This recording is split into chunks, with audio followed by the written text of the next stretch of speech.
ভেনেজুয়েলার কারাকাসে গত সপ্তাহে নাটকীয়ভাবে মাদুরোকে আটকের পর অনেক প্রশ্ন ঘুরপাক খাচ্ছে। তবে সব ছাপিয়ে একটি প্রশ্নই এখন সবচেয়ে বড় হয়ে দেখা দিয়েছে।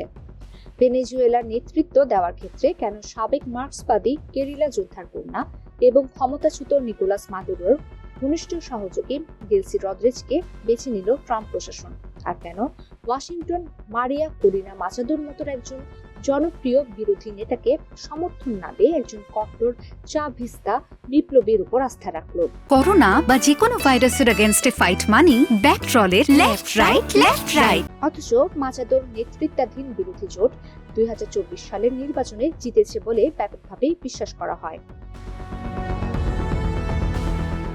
এইসব জটিল প্রশ্নের উত্তর সহজ বলে মনে করেন সাবেক মার্কিন রাষ্ট্রদূত চার্লস শাপিরো। তার মতে, ট্রাম্প প্রশাসন ভেনেজুয়েলায় গণতন্ত্রের চেয়ে স্থিতিশীলতাকে বেশি গুরুত্ব দিয়েছে। তারা মূলত স্বৈরশাসককে সরিয়ে স্বৈরতান্ত্রিক ব্যবস্থাকেই টিকিয়ে রেখেছে। মাচাদোকে ক্ষমতায় বসাতে গেলে দেশে গৃহযুদ্ধ শুরু হতে পারত, কিংবা মাদুরোর অনুগত বিশাল সশস্ত্র বাহিনী বিদ্রোহ করতে পারত। এই ঝুঁকি এড়াতে ওয়াশিংটন চীনা শত্রুর ওপর আস্থা রেখেছে। এদিকে শনিবার সকালে সংবাদ সম্মেলনে ট্রাম্প সরাসরি জানিয়েছেন মাচাদো ভেনেজুয়েলায় সম্মানিত নন। অন্যদিকে ডেলসিকে তিনি মার্জিত হিসেবে বর্ণনা করেছেন। বিশ্লেষকদের মতে ডেলসি রদ্রিগেজ একজন বাস্তববাদী নেতা। তিনি বোঝেন যে মার্কিন নিষেধাজ্ঞা সরাতে হলে বিনিয়োগ ও তেল রপ্তানি বাড়াতে হবে। ট্রাম্পের প্রধান লক্ষ্য ভেনেজুয়েলার তেল বাজার আবার সচল করা এবং রাশিয়ার প্রভাব কমানো।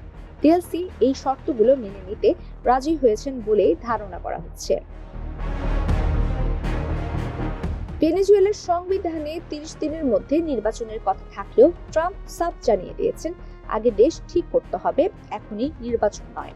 মার্কো রুবিও যে 3 ধাপের পরিকল্পনা দিয়েছেন, সেখানেও সবার আগে গুরুত্ব পেয়েছে তেল বিক্রি ও স্থিতিশীলতা।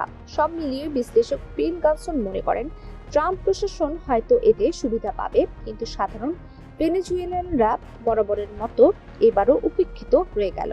কারণ আইনের শাসন ও বৈধ সরকার ছাড়া কেউ এখানে $100 কোটি বিনিয়োগ করতে আসবে না। সাবেক রাষ্ট্রদূত শাপিরো বলেন, যেভাবে একসময় হুগো চাভেজ মাদুরোকে উত্তরাধিকারী বানিয়েছিলেন, ট্রাম্পও যেন অনেকটা সেভাবেই আঙ্গুলের ইশারায় ডেলসিকে ক্ষমতায় বসালেন। প্রমিতি কিবরিয়া ইসলাম, বাংলাদেশ প্রতিদিন।